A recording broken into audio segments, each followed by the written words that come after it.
தென்கட்சி கோ சுவாமிநாதனின் சுவையான தகவல்கள். ஒரு நாள் ஒரு தகப்பனார் தன்னுடைய பிள்ளையை அழைச்சிட்டு வந்தார்.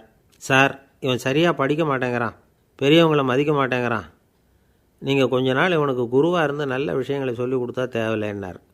பெரியவங்களையும் மதிக்காதவன் எப்படி என்ன மதிக்க போகிறான் அப்படிங்கிறது நமக்கு யோசனை வரும் இல்லையா? வேணாங்க, என்னை விட்டுருங்க அப்படின்னோம். அவர் விட மாட்டேன்னு விட்டார். இல்லைன்னா அவரே சிஷ்யன் ஆகிடுவார் போல இருந்தது. சரி, வேறு வழி இல்லாமல் அந்த பையனையே என்னுடைய சீடனை ஏற்றுக்கிட்டு உபதேசம்லாம் பண்ண ஆரம்பித்தோம். அதாவது குரு பக்தின்னா அது எப்படி இருக்கணுங்கிறத பற்றி சொல்லி கொடுத்தோம் அவனுக்கு. சதமகர் அப்படின்னு ஒரு குரு இருந்தார். அவருக்கு ஒரு சீடர். அவன் பேர் துளசி சைதன்யன், நைஷ்டிக பிரம்மச்சாரி.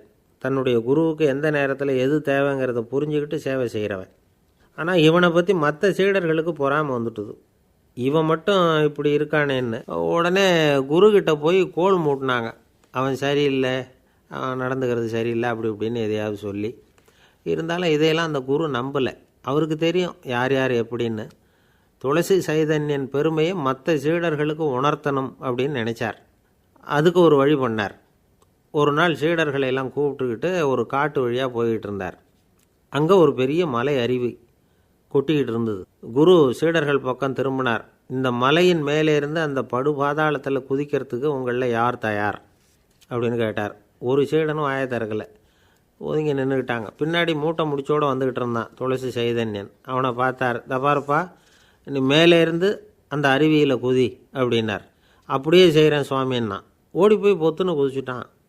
அடுத்த கணமே குருநாதர் தன்னுடைய யோக சக்தியால் பறந்து போய் அவன் கீழே விழுந்துடாமல் தாங்கி பிடிச்சி கொண்டுக்கிட்டு வந்துட்டார். மற்ற சீடர்களுக்கெல்லாம் ஒரு மாதிரி ஆயிட்டுது. அடுத்தபடியாக என்ன பண்ணலாம்னு யோசித்தாங்க இவனை மாட்டி விடுறதுக்கு. ஒரு நாள் வெத்தலை அடிக்கிற ஒரு சின்ன உரலையும் உலக்கையையும் எடுத்து ஒளிய வச்சுட்டாங்க. சதமகர் சன்னியாசி இல்லை, அவர் வெத்தலை போடுவார்.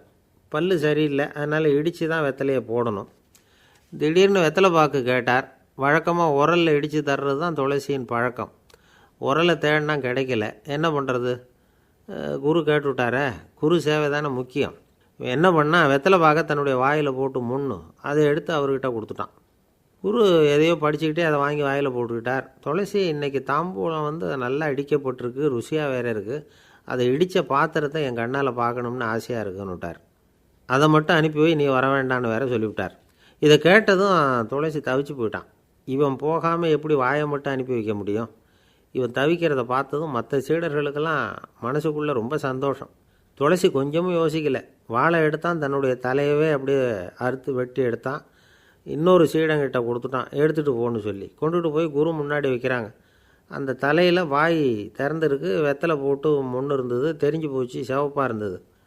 அவனுடைய குரு பக்தியை இப்போ எல்லாரும் ஒத்துக்கிட்டாங்க. அதுக்கப்புறம் குரு சதமகர் தன்னுடைய அற்புத திறமையினால் அந்த தலையை மறுபடியும் ஒட்ட வச்சுட்டார். துளசிக்கு உயிர் வந்துட்டுது. இப்படி ஒரு பெரிய கதை உண்டு. அதாவது துளசி சைதன்யன் அவனுடைய குரு பக்தி எப்படி அப்படின்னு கேட்டோம்.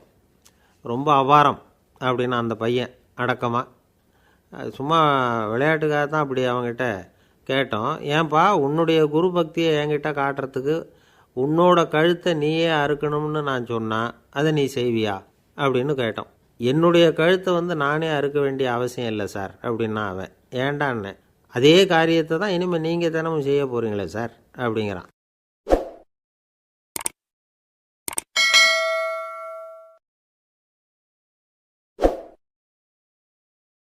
இந்த கதை உங்களுக்கு பிடிச்சிருந்தா ஒரு லைக் பண்ணிட்டு உங்கள் நண்பர்களுக்கு ஷேர் பண்ணுங்கள். மீண்டும் அடுத்த காணொலியில் நல்லதொரு கதையுடன் சந்திக்கும் வரை நான் உங்களிடம் விடைபெறுவது உங்கள் புகழேந்தி. நன்றி, வணக்கம், வாழ்க வளமுடன்.